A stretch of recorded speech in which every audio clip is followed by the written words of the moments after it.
Hello and welcome to my YouTube channel. This is MS Collections. Thank you so much for stopping by. In today's tutorial, we'll be continuing a series we started on how to make a corset blouse with a keyhole neckline. As you can see, this is the finished work of what we started in the part 1. Okay, so if this is something you're interested in, please do well to stay tuned to the end of the video. If you're new to the channel, please subscribe, give me a thumbs up on this video, share the video and turn on your notification bell so you get notified when I drop new videos. To all my returning subscribers, this is me saying a very big thank you to you for always stopping by. Okay, so let's go right into the tutorial. If you have not followed the part 1 of this tutorial, I'll be dropping the link in the description box. Do well to check it out. Also, the flare we have on this blouse, it has a separate tutorial. I also drop the link for you to check it out. Okay, so we've cut the pattern.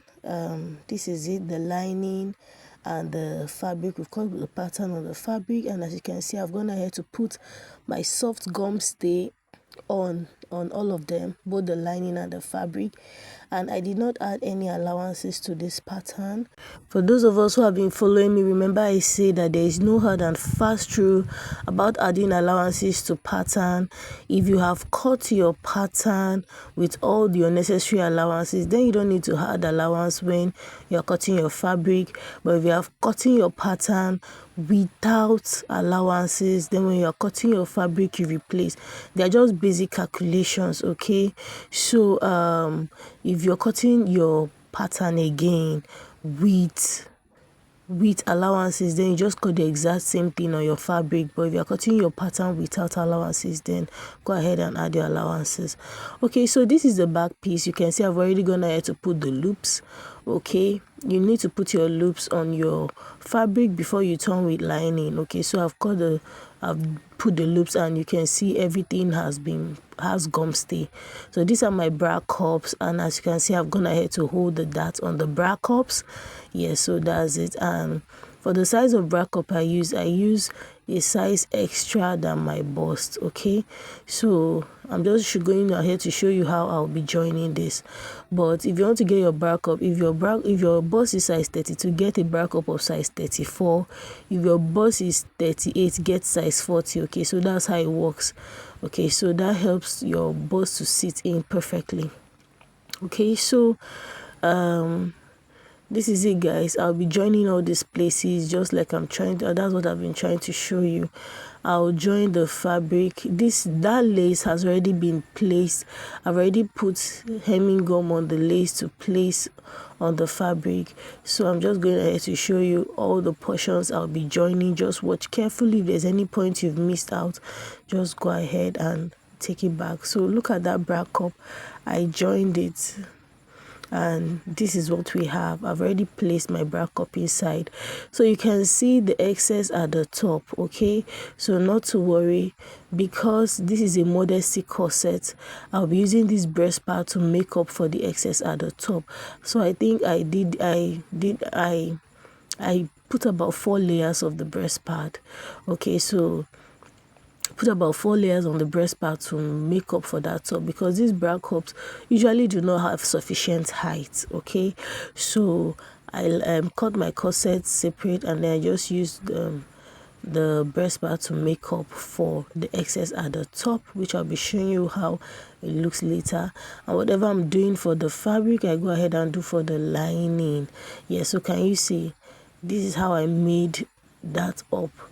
This has about 4 layers, so I just use my iron to iron the breast pad to complete the top, and go ahead and use your breast ball to give it a very nice finish. Iron it so that you get your curve nicely.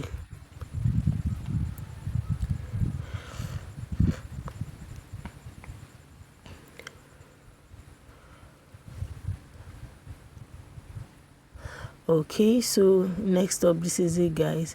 I went ahead to check my lining, just to ensure that it fits in perfectly and everything sat in just as I wanted.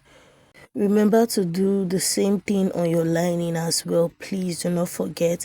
At this point, my lining has boning. Okay, I didn't put boning on the main fabric because I don't want boning lines to appear. Okay, but if you want bonings on your main fabric, this is the time to insert the boning.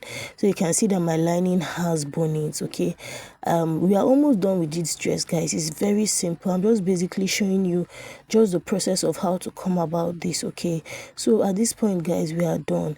So you can see I have bias. I biased around the mouth of that bra cup, and it was just simple, just to enable me insert boning so that it will stand. Okay, but I used the small bonings. I just inserted inside round that bust as I'm showing you.